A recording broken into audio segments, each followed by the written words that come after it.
Καλησπέρα και καλωσορίσατε σε ένα ακόμη βιντεάκι σε αυτό εδώ το κανάλι. Δεν σας έχω συνηθίσει σε τέτοια βίντεο.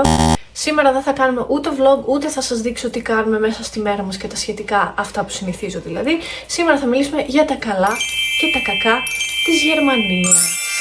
Για την ακρίβεια, όχι της Γερμανίας, του Μονάχου. Γιατί εγώ μένω στο Μόναχο και δεν έχω ιδέα τι γίνεται στην υπόλοιπη Γερμανία. Πολλές φορές έχω κάνει Q&A στο Instagram. Αν δεν με ακολουθείτε, να μπείτε να με ακολουθήσετε. Οι μοναδικές ερωτήσεις που με ρωτάτε συνέχεια είναι για τη ζωή στη Γερμανία. Οπότε πάμε να τα αναλύσουμε μαζί, να δούμε τι και πώς και να μου γράψετε και εσείς στα σχόλια τη γνώμη σας. Ωραία, πάμε να ξεκινήσουμε. Πριν ξεκινήσω και αναλύω τα θετικά και τα αρνητικά, να σας πω ότι όλα αυτά που θα σας πω είναι με βάση τη δική μας εμπειρία σαν οικογένεια. Να σας εξηγήσω 2-3 πράγματα για μας. Είμαστε μια οικογένεια πλέον τετραμελής. Έχουμε μετακομίσει πριν από 3,5 χρόνια στο Μόναχο της Γερμανίας και είμαστε πάρα πολύ ευχαριστημένοι. Γι' αυτό, αν έχεις την όρεξη να κράξεις, να μου πεις οτιδήποτε, να κάνεις αρνητικά σχόλια, φύγε. Θα μιλήσω ειλικρινά μόνο για αυτούς που θέλουν να ακούσουν. Από εδώ να σας πω ότι λατρεύω την Ελλάδα μου, την αγαπώ, είναι η χώρα μου. Εγώ γεννήθηκα στη Θεσσαλονίκη, μεγάλωσα εκεί πέρα. Μέχρι τα 20 μου έμενα στη Θεσσαλονίκη. Είναι η χώρα μου, η πατρίδα μου, η πόλη μου, όλα εκεί. Η οικογένειά μου είναι εκεί. Τη λατρεύω την Ελλάδα. Αυτό δεν μπορεί να το αμφισβητήσει κανένα. Ας ξεκινήσουμε λοιπόν με τα κακά. Όπως οι περισσότεροι από εσάς γνωρίζετε, το Μόναχο βρίσκεται πολύ κοντά στις Άλπεις, δηλαδή στην μεγάλη αυτή οροσειρά βουνών που υπάρχει και καλύπτει σχεδόν τη μισή Γερμανία, την Αυστρία, την Ελβετία και ένα μέρος της Ιταλίας εννοείται. Οπότε λοιπόν, εφόσον ζούμε κοντά στις Άλπεις, ένα από τα κακά είναι η βροχή. Βρέχει τις περισσότερες μέρες του χρόνου. Ζωνίζει εννοείται, δεν το συζητάω όταν υπάρχουν θερμοκρασίες υπό το 0. Οπότε θα το κατατάσσω στα αρνητικά. Δεν έχει τόσες πολλές ημέρες ήλιο, όσο ιδανικά θα θέλαμε σαν Έλληνες. Ένα δεύτερο που έτσι θα έλεγα αρνητικό είναι ότι είσαι μακριά από την οικογένειά σου, είσαι μακριά από τους δικούς σου ανθρώπους και τους φίλους σου. Προφανώς και κάνεις φίλους εδώ. Προφανώς και υπάρχουν Έλληνες, αλλά οι περισσότεροι είναι ξένοι, Γερμανοί, Τούρκοι, Σέρβοι, το οτιδήποτε. Έχεις τις παρέες σου όλα καλά, αλλά κανένας δεν θα καταλάβει το χιούμορ σου σε άλλη γλώσσα. Δεν θα νιώσεις τόσο οικία με κάποιον που δεν μπορεί και να μην είναι της ίδιας εθνικότητας με σένα. Μας δυσκόλεψε λίγο αυτό στην αρχή μέχρι να βρούμε τις παρέες μας, να κάνουμε φίλους, να αρχίσουμε να βγαίνουμε έξω. Παρ' όλα αυτά τα καταφέραμε, αλλά τίποτα δεν συγκρίνεται με την οικογένειά σου εννοείται και τους δικούς σου ανθρώπους στην Ελλάδα, τους φίλους σου, τους συγγενείς σου, τα αδέρφια σου και τα σχετικά. Ένα επίσης στα αρνητικά του να ζεις εδώ στο Μόναχο είναι οι συνήθειες και τα φαγητά, παιδιά. Εγώ, για να είμαι ειλικρινής, δυσκολεύτηκα τον πρώτο καιρό με το φαγητό. Εντάξει, μπορεί και εμείς οι Έλληνες να τρώμε βαριά φαγητά, να έχουμε τη μεσογειακή κουζίνα, να έχουμε τα μαγειρευτά μας, τα γεμιστά μας, τα παπουτσάκια μας, τις μελιτζάνες μας, όλα αυτά.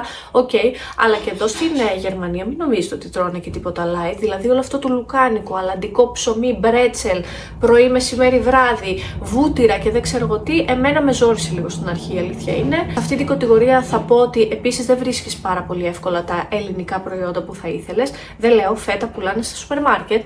Έναν ελληνικό καφέ όμως, ένα φρέντο εσπρέσο που θες να πιεις, θα πρέπει να βρεις ειδικά μαγαζιά που μπορεί να είναι και μακριά από το σπίτι σου για να αγοράσεις. Έχουμε βέβαια και τα ελληνικά εστιατόρια, τα οποία και αυτά είναι πολλά εδώ στο Μόναχο. Τίποτα δεν συγκρίνεται από το να βγεις από το σπίτι σου και να πας στο σούπερ μάρκετ που είναι 2 βήματα και να πάρεις ό,τι σου αρέσει με τις συνήθειες που έχεις μάθει μέχρι τώρα σε ελληνικό προϊόν, καφέ και ό,τι άλλο τέλος πάντων. Εννοείται πως έχω αφήσει για το τέλος στα αρνητικά τη γλώσσα, γιατί στην ουσία εμείς ήρθαμε και δεν μιλούσαμε καθόλου γερμανικά τίποτα. Εννοείται ότι μας έχει βοηθήσει η εταιρεία που δουλεύαμε, κάναμε μαθήματα στην αρχή, τώρα μόνοι μας κούτσα. Δεν θα φτάσω ποτέ στο σημείο να μιλάω τόσο καλά γερμανικά για να πω ότι μιλάω τέλεια και μπορώ να συνεννοηθώ με τον τάδε και τον τάδε.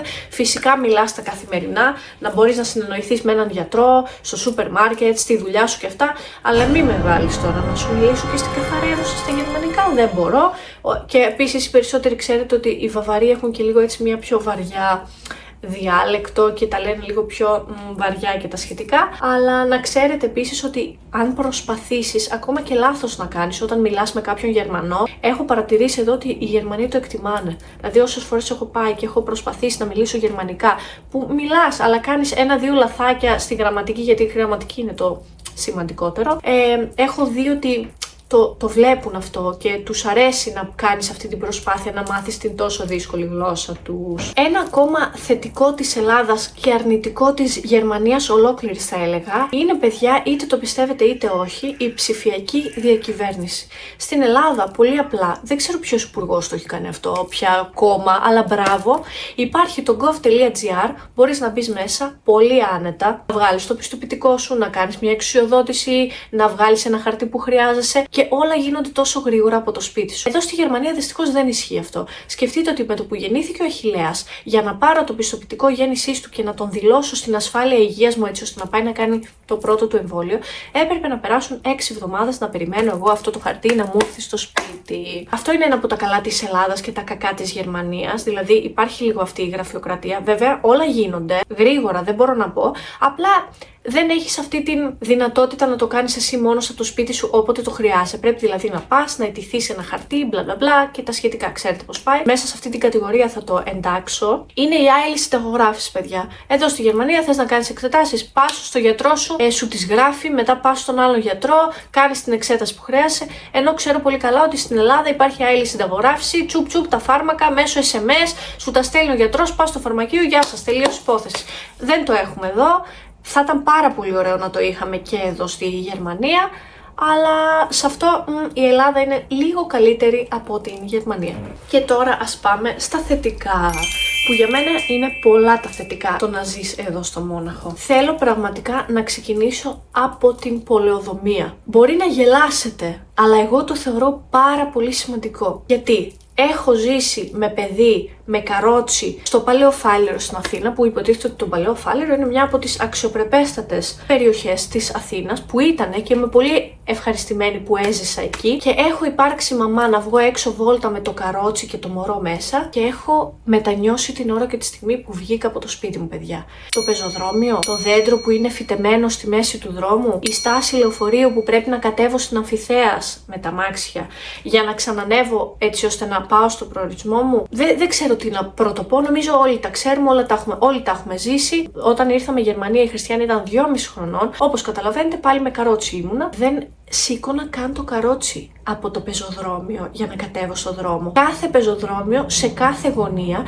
το πεζοδρόμιο γίνεται ένα με το δρόμο, έτσι ώστε να μην κάνεις εσύ αυτή την κίνηση να ανεβάσεις το καρότσι για να πας πάνω στο πεζοδρόμιο. Και μπορεί να το θεωρείτε μικρό και αστείο, αλλά πιστέψτε με, είναι τόσο ωραία τα πεζοδρόμια, οι δρόμοι, τα πάρκα, το λεωφορείο που έρχεται και κατεβαίνει και στην ουσία είναι flat, ίσια, το πεζοδρόμιο με το λεωφορείο για να βάλεις το καρότσι σου. Εμένα αυτό με είχε σοκάρει τον πρώτο καιρό που ήμουν εδώ στο Μόναχο, γιατί δεν είχα αυτοκίνητο και όσο να πεις έκανα τις μεταφορές μου με τα μέσα μαζικής μεταφοράς. Είναι στα νούμερο 1 που μπορώ να πω το ευχαριστιέμαι πραγματικά. Δηλαδή τι να σας πω, παιδιά, φτιάχνουν πολυκατοικία εδώ πέρα και όταν κλείνουν το δρόμο πρώτα βλέπουν να βάλουν για τον το πεζοδρόμιο, μετά τον ποδηλατόδρομο και μετά να φτιάξουν τον δρόμο έτσι ώστε να περνάνε τα αυτοκίνητα.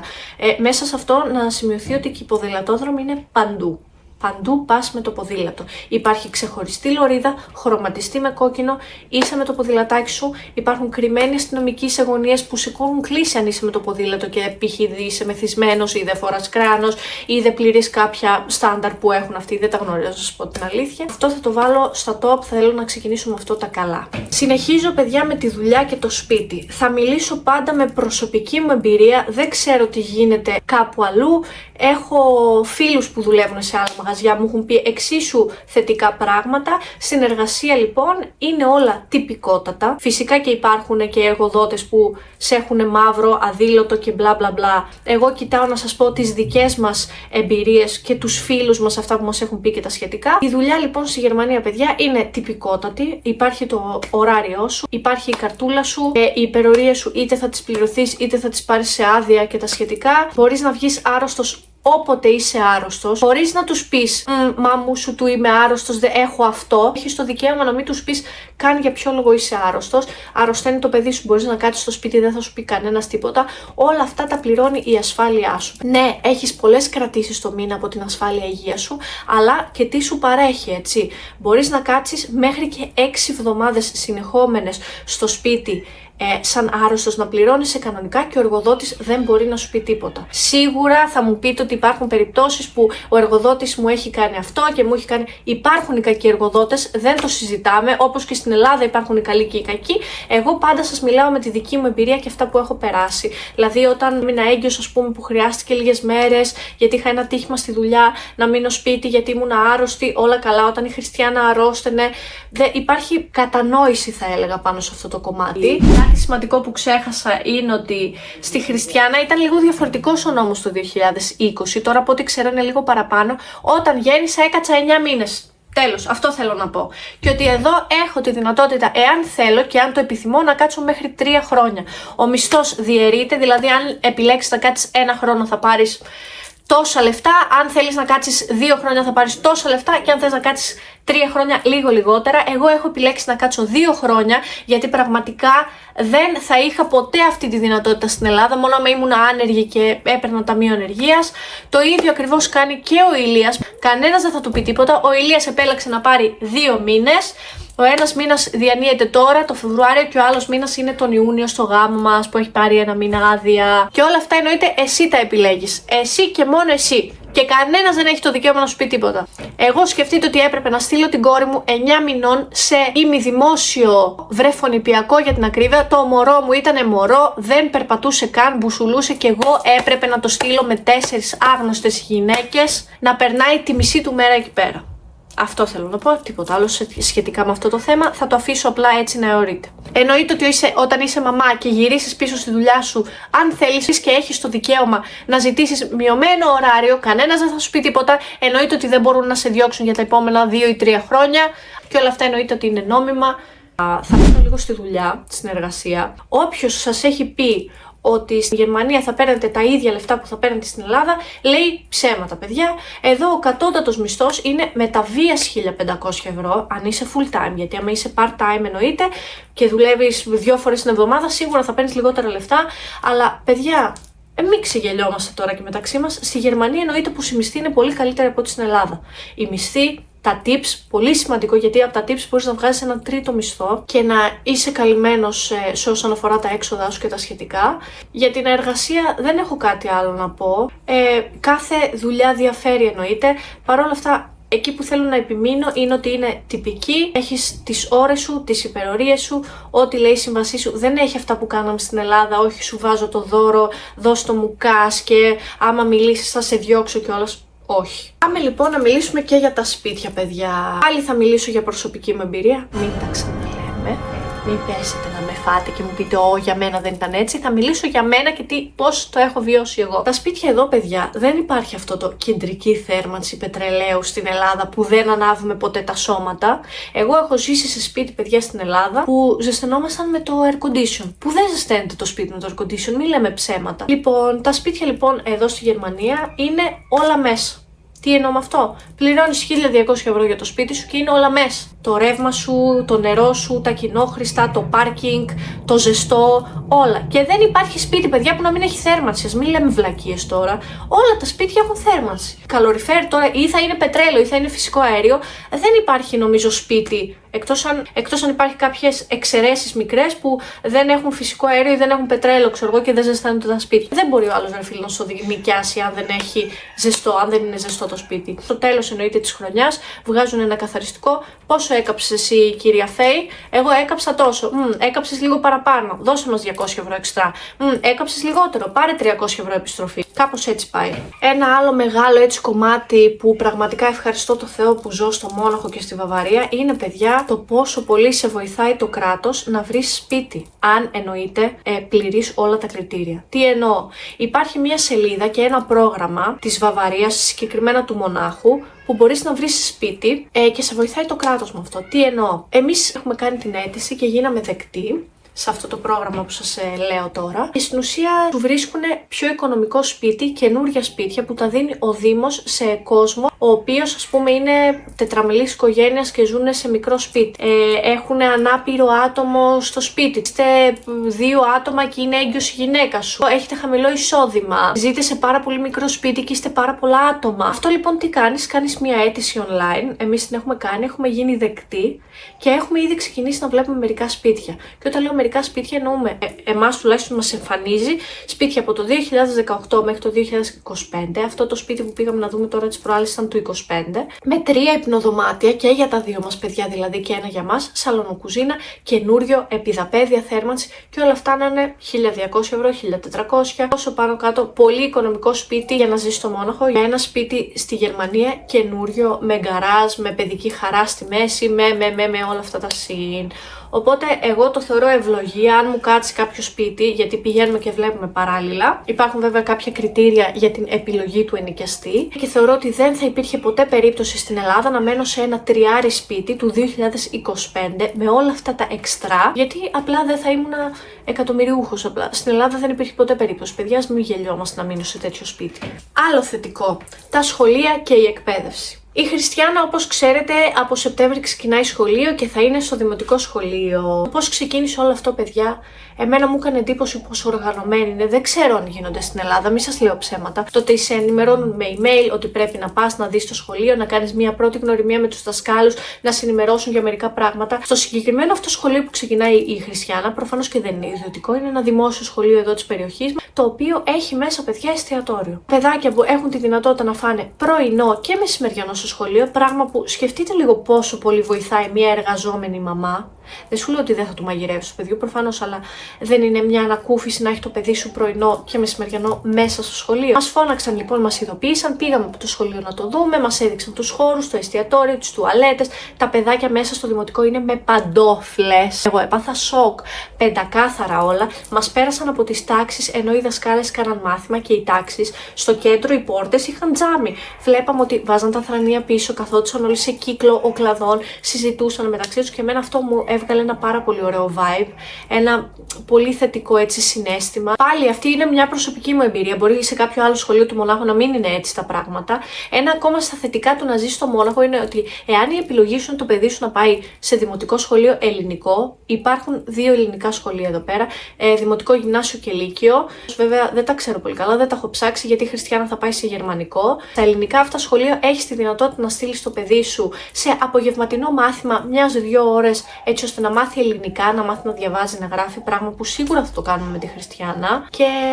ναι, είναι πάρα πολύ οργανωμένα. Κάναμε την εγγραφή μας στο σχολείο μέσω του email που μας ήρθε, πήγαμε, το είδαμε, μας ενημέρωσαν ότι έχουμε ένα ακόμη ραντεβού για να γνωριστούν και τα παιδάκια με τις δασκάλες και τα παιδάκια μεταξύ τους. Και το βρίσκω πάρα πολύ ωραίο, μ' αρέσει πάρα πολύ αυτή η ιδέα και το κλίμα έτσι το όλο φιλικό. Next στα συν είναι η οδηγική παιδεία και τα αυτοκίνητα. Δεν μπορώ να παραλείψω σε αυτή την πόλη που μένω για την οδηγική παιδεία. Το πώς συμπεριφέρονται οι οδηγοί από εδώ, όχι όλοι, το ξαναλέω. Μιλάμε για την πλειοψηφία και μιλάμε για το τι έχω βιώσει εγώ στην Ελλάδα και τι βιώνω εδώ στο Μόναχο. Εγώ, σαν νέα οδηγός, ξεκίνησα να οδηγάω εδώ στη Γερμανία. Όπως καταλαβαίνετε, το άγχος των πρώτων φορών που θα βγω μόνη μου με ένα αμάξι στο δρόμο είναι τρομακτικό, έτσι. Παρ' όλα αυτά, δεν αντιμετώπισα ούτε bullying, ούτε με γιούχαραν, ούτε τίποτα. Γιατί ακόμα και τις φορές που είχα άγχος και άναβα φλάς και έκανα λάθος και ήμουν λάθος στροφή και ήμουν πώς θα μπω τώρα στον αυτοκινητόδρομο και αυτά, παρατήρησα και συνειδητοποίησα ότι οι οδηγοί με περίμεναν, μου δίνανε σήμα, κατανόηση υπήρχε. Πράγμα που δεν το συναντάς πολύ στην Ελλάδα, παιδιά. Γιατί εντάξει, μπορεί να μην οδηγάω εγώ, οδηγούσε όμως ο πατέρας μου τόσα χρόνια. Οδηγάει ο Ηλίας. Ήμουνα συνοδικός πάρα πολλά χρόνια. Υπάρχει αυτό το νεύρο στην Ελλάδα ότι που πας και όχι, δεν θα τον αφήσω και τα σχετικά. Δεν το συναντάω πολύ συχνά εδώ, παιδιά. Δεν σας λέω ψέματα. Έχει τύχει 2-3 φορές σε σκηνικό την ώρα που οδηγάει ο Ηλίας και εγώ και αυτά. Αλλά οι περισσότεροι έχουν πάρα πολύ καλή οδηγική παιδεία και πού το συναντάω πιο πολύ αυτό? Στα ταξίδια, παιδιά. Εδώ στους αυτοκινητοδρόμους, ακόμα και όταν υπάρχει στάου, δηλαδή πάρα πολύ κίνηση, ο κόσμος, παιδιά, ανοίγει χώρο στη μέση. Είναι σταματημένα τα αμάξια στον αυτοκινητόδρομο και υπάρχει μια τεράστια λωρίδα ανοιχτή στη μέση, γιατί τα αμάξια κάνουν δεξιά και αριστερά, ενώ υπάρχει λέα. Υπάρχει λέα, αλλά ο κόσμος κάθεται δεξιά και αριστερά έτσι ώστε σε περίπτωση που συμβεί κάτι να μπορεί να περάσει το ασθενοφόρο, η πυροσβεστική, η αστυνομία πάρα πολύ γρήγορο. Και μιας και μιλάμε, παιδιά, για οδηγική παιδεία, δεν θα μπορούσα να παραλείψω τα αυτοκίνητα. Έτσι, τα αυτοκίνητα εδώ είναι πάρα πολύ καλής κατηγορίας και πάρα πολύ καλοσυντηρισμένα, θα έλεγα, σε σχέση με την Ελλάδα. Υπάρχει BMW εδώ, υπάρχει Audi, υπάρχει Mercedes, τα ξέρετε, μη σας τα λέω. Υπάρχουν πολύ καλές ευκαιρίες στο να αγοράσεις ένα αυτοκίνητο. Συγκεκριμένα από τότε που ήμουν μικρή, μικρή, ο μπαμπάς μου όποια αυτοκίνητα έχει αγοράσει και τα 3 του τα έχει κατεβάσει από τη Γερμανία, με εκτελονισμό εννοείται, αλλά είσαι λίγο πιο σίγουρος από το να το πάρεις από έναν έμπορο στην Ελλάδα, από το να το πάρεις από μια αντιπροσωπεία εδώ στη Γερμανία. Δεν υπάρχει περίπτωση να σου έχουν πειράξει τα χιλιόμετρα, δεν υπάρχει περίπτωση να γράφουν ψέματα πάνω στα βιβλιαράκια. Είναι όλα αυθεντικά, θα το πω, και φυσιολογικά και τηρούνται όλα κατά γράμμα. Οπότε υπάρχει και αυτό, δηλαδή να θες να πάρεις ένα καλό αυτοκίνητο δεν είναι τόσο άπιαστο όνειρο όπως στην Ελλάδα, και λόγω μισθού, αλλά και λόγω του ότι εδώ, μη γελιόμαστε, είναι και πιο φθηνά τα αυτοκίνητα, γιατί εδώ είναι η χώρα παραγωγής του. Κλείνοντας λοιπόν, θα ήθελα να τονίσω το πόσο καθαρή πόλη είναι το Μόναχο, το πόσο πράσινη είναι η πόλη του Μονάχου, παιδιά. Είσαι στο κέντρο και υπάρχει, για όσους δεν το ξέρουν, το English Garden, ο αγγλικός κήπος, ο οποίος είναι ένας από τους μεγαλύτερους κήπους στην Ευρώπη. Είναι καταπράσινος, ανά πάσα ώρα και στιγμή τσούπισε στο κέντρο, πας, κάνεις τη βόλτα σου στο ποτάμι, περνάει ο Ίζαρο ποταμός παντού και οι παραπόταμοι από το κέντρο και είναι μαγικά τα τοπία πραγματικά. Ειδικά το καλοκαίρι είναι μία από τις ωραιότερες πόλεις της Γερμανίας να έρθεις καλοκαίρι, να επισκεφτείς το Μόναχο με την πρασινάδα, ο κόσμος κάθεται στο ποτάμι, προφανώς και δεν έχουμε θάλασσα, παιδιά, εντάξει. Αλλά αυτό το vibe που πας στο ποτάμι και έχει τόσο πολύ κόσμο και απλωμένος ο κόσμος και παίζουν βόλεϊ, πίνουν μπύρες ή πάπιες από εδώ από εκεί, δεν τις πειράζει κανένας. Οι αστυνομικοί με τα άλογα κόβουν βόλτες. Εμένα μου αρέσει πάρα πολύ αυτό, μου αρέσει αυτό το vibe. Η πόλη είναι πεντακάθαρη, πέρα από 2-3 σημεία εννοείται, όπως είναι ο σταθμός των τρένων που σε κάθε ώρα και πόλη είναι πάρα πολύ βρώμικο. Δεν έχει τόσο πολλά γκράφιτι στους τοίχους όπως έχει στην Ελλάδα. Γενικά λειτουργεί το σύστημα εδώ. Δεν είναι μόνο η αστυνομία, αλλά εάν κάποιος σε δει να βάφεις με ένα γκράφιτι στον τοίχο, προφανώς και θα φωνάξει, θα σου πει κάτι. Δεν είναι τόσο απρόσωπο όσο στην Ελλάδα που λες ότι δεν ασχολούμαι με αυτόν. Έλα μωρέ τώρα, ποιο είναι του γείτονά μου ο φίλος, ότι έλα μωρέ τώρα θα το κάνουμε. Όχι. Δεν θα σε δει κανένας να βάφεις με γκράφιτι στον τοίχο. Θα σε φωνάξει, θα σου πει κάτι, μπορεί να καλέσει την αστυνομία, δεν ξέρω, 1000 Και νομίζω το πιο σημαντικό, παιδιά, για μένα, έχοντας επιλέξει αυτή την πόλη για να ζω και να μεγαλώσω τα 2 μου παιδιά, γιατί πολύ συνειδητά πήρα αυτή την απόφαση, έχοντας ήδη ένα παιδί 2 ετών και σκεφτόμουν ότι θα κάνω κι άλλο ένα, είναι ότι το Μόναχο είναι από τις πιο ασφαλή πόλεις για να ζεις σε όλη την Ευρώπη. Δεν ξέρω αν είναι στην πρώτη θέση, αν είναι στη δεύτερη, στην τρίτη, ξέρω όμως ότι είναι από τις πιο ασφαλείς πόλεις για να μένεις και να μεγαλώνεις τα παιδιά σου και να κατοικείς και. Και δεν το λέω μόνο σε θέμα αστυνόμευσης, το λέω σε θέμα ασθενοφόρου, το λέω σε θέμα πυροσβεστικής, το λέω σε όλα αυτά τα θέματα. Καταλαβαίνετε τι εννοώ. Εγώ δουλεύοντας σε ξενοδοχείο όλα αυτά τα χρόνια εδώ στο Μόναχο και έχοντας αντιμετωπίσει καταστάσεις από πελάτες που μπορεί να έπαθαν καρδιακό επεισόδιο, να κλείστηκαν στο ασανσέρ και να έπαθαν κρίση πανικού, παιδάκια που να έχουν πνιγεί από δεν ξέρω και εγώ τι στο εστιατόριο. Έχω καλέσει ασθενοφόρο στο ξενοδοχείο και είναι το ασθενοφόρο στη ρεσεψιόν μέσα σε 3 λεπτά. Θα σας πω 2 περιστατικά που μου έχουν τύχει έτσι πολύ βαρβάτα. Ένα ήταν με ασθενοφόρο στο ξενοδοχείο και το άλλο ήταν με πυροσβεστική εδώ στο σπίτι μου. Παρένθεση, όλα τα σπίτια έχουν αυτό της πυρασφάλειας από πάνω. Έχω τηγανίσει και έχει βαρέσει η πυρασφάλεια για να έρθει πυροσβεστική, να ξέρετε. Στην Ελλάδα δεν το έχεις αυτό, προφανώς και καίγεται το σπίτι σου χωρίς να το πάρεις χάρη. Λοιπόν, έχουν έρθει οι γονείς μου να με επισκεφτούν και έχουμε μπει στον ασανσέρ εγώ, ο Ηλίας, η Χριστιάνα, η μαμά μου, ο μπαμπάς μου και μία 20κιλη βαλίτσα. Προφανώς και το ασανσέρ έμεινε ανάμεσα στους 2 ορόφους και πήραμε τηλέφωνο το 112. Μιλάει ο Ηλίας και τους λέει καλησπέρα, έχουμε κλειστεί στον ασανσέρ, η οδός είναι τάδε. Πάρα πολύ ωραία, θέλω να μου πείτε 2 πράγματα. Αν το παιδί είναι εντάξει, η Χριστιάνα, και αν υπάρχει κάποιος που είναι σε κρίση πανικού. Του λέμε ότι όχι, όλα καλά, είμαστε εντάξει, απλά είμαστε όρθιοι, περιμένουμε. Παιδιά, θα σας πω μόνο ότι ο μπαμπάς μου προφανώς και δεν ήξερε, αλλά ακούμε σιρήνες όσο είμαστε μέσα στον ασανσέρ. Μου λέει ο μπαμπάς μου, αποκλείεται να έχουν έρθει τόσο γρήγορα. Και όντως οι σιρήνες απομακρύνθηκαν. Λέει ο Ηλίας ότι όχι, μπορεί να είναι, γιατί πρέπει να στρίψουν, ρε παιδί μου, γιατί είμαστε από την άλλη πλευρά του δρόμου. Μπορεί να στρίψουν και να έρθουν. Από την ώρα που κάναμε την κλήση στο κινητό του Ηλία, μέσα σε 10 λεπτά, όχι είχαν έρθει, μας είχαν απεγκλωβίσει και είχαν βάλει σημείωμα στο ασανσέρ. Προφανώς και το άνοιξαν και δεν λειτουργούσε το ασανσέρ. Σε 10 λεπτά είχε έρθει η πυροσβεστική να μας απεγκλωβίσει και είχαν βάλει και το σημείωμα στο ασανσέρ. Και όταν βγήκαμε από την πολυκατοικία, είδαμε 3 πυροσβεστικά με 40 πυροσβέστες. Λες και κλειστήκαμε και είμαστε, δεν ξέρω εγώ τι. Πάθαμε σοκ. Προφανώς οι γονείς μου εννοείται ότι τρελάθηκαν, πάθανε πλάκα. Και το άλλο έτσι σκηνικό που έχω να σας πω περί ασθενοφόρου, εμείς στη δουλειά λειτουργούμε με Microsoft. Έχουμε κάποια γκρουπάκια στο Teams που μιλάμε από τμήμα σε τμήμα. Υπάρχει ένα group που το λέμε εμείς support group και όποιος χρειάζεται βοήθεια οπουδήποτε και να είναι στο ξενοδοχείο, σε όποιο τμήμα και να είναι, στέλνουμε ένα μήνυμα και βοηθάει κάποιος άλλος. Π.χ. μπορεί να το γράψω εγώ ότι χρειάζομαι support στα πρωινά. Ελάτε να βοηθήσετε και σκάνε όλοι από τα γραφεία ή σκάνε από εκεί, ή σκάνε από εδώ, από τη ρεσπιόν για να βοηθήσουν λίγο την κατάσταση. Μπορεί να στείλω ρεσεψιονίσω ότι support στη ρεσεψιόν, παιδιά, έχω πάρα πολλά check-in ταυτόχρονα. Σκάμε όλοι μαζί τους, προσφέρουμε νεράκι από εδώ, από εκεί, μπλα μπλα μπλα, να βοηθήσουμε. Υπάρχει και αυτό λοιπόν το group, στο οποίο group επίσης γράφουμε και για τα σοβαρά ζητήματα, τύπου χτύπησε το file alarm στον πρώτο όροφο γιατί κάποιος κάπνισε μέσα στο δωμάτιο και τα σχετικά. Μια μέρα λοιπόν είμαι στο ξενοδοχείο, δουλεύω, είμαι σε βάρδια και από ό,τι βλέπω στα μηνύματά μου, στο support group έχει γράψει μια κοπέλα από τη ρεσπιόν ότι μια κυρία γιαγιά στο δωμάτιο τάδε έχει πάρθει καρδιακή προσβολή, θέλω ασθενοφόρο τώρα. Ήδη η κοπέλα στη ρεσπιόν πήρε τηλέφωνο, μέσα σε λίγα δευτερόλεπτα της απάντησε 3 minutes, σε 3 λεπτά ότι έρχεται το ασθενοφόρο. Και μέχρι να πάω από το εστιατόριο στη ρεσεψιόν, το ασθενοφόρο ήταν εκεί, μέσα στη ρεσεψιόν τα παιδιά για τις πρώτες βοήθειες μαζί με το φορείο και πήγαιναν παιδιά να βρούνε τη γιαγιά από το τάδε δωμάτιο που είχε πάθει αυτό που είχε πάθει τέλος πάντων. Και θέλω να πω πόσο γρήγορα λειτουργεί το σύστημα αυτό εδώ πέρα. Ακόμα και με άλλες προσωπικές εμπειρίες έτσι που είχαμε φίλους που μπορεί να πάθαν κάτι το και το. Όλοι μου έχουν πει ότι σε χρόνο τετέ υπάρχει ασθενοφόρο, αστυνομία, πυροσβεστική και όλα αυτά τα σχετικά και εγώ αυτά τα θεωρώ από τα πιο σημαντικά πράγματα σε μια πόλη. Θα ήθελα να σας αφήσω λέγοντάς σας ότι πριν από λίγες ημέρες κιόλας, σε μια σελίδα του Μονάχου που λέγεται vavaria.gr και λένε τα νέα του Μονάχου και της Βαβαρίας γενικά στα ελληνικά, Έλληνες δημοσιογράφοι, είδα ένα άρθρο το οποίο έλεγε ότι ο Δήμος Μονάχου ζητάει από τους κατοίκους τους πώς να αξιοποιήσει κάποια χρήματα για να βελτιώσει την ποιότητα ζωής. Αν θυμάμαι καλά, μας ήρθε email σχετικά με αυτό και έλεγε, ή κάπως μας ειδοποίησαν, δεν θυμάμαι, και έλεγε ότι ο Δήμος Μονάχου με βάση τα έξοδά του το 2025 περίσσεψαν σε εισαγωγικά 1 εκατομμύριο ευρώ. Και με ρωτάει εμένα ο Δήμος Μονάχου πώς θέλεις να αξιοποιήσω αυτά τα λεφτά έτσι ώστε εσύ να έχεις καλύτερη ποιότητα ζωής. Πείτε μου αν θα γινόταν αυτό ποτέ στην Ελλάδα, παιδιά. Πείτε μου.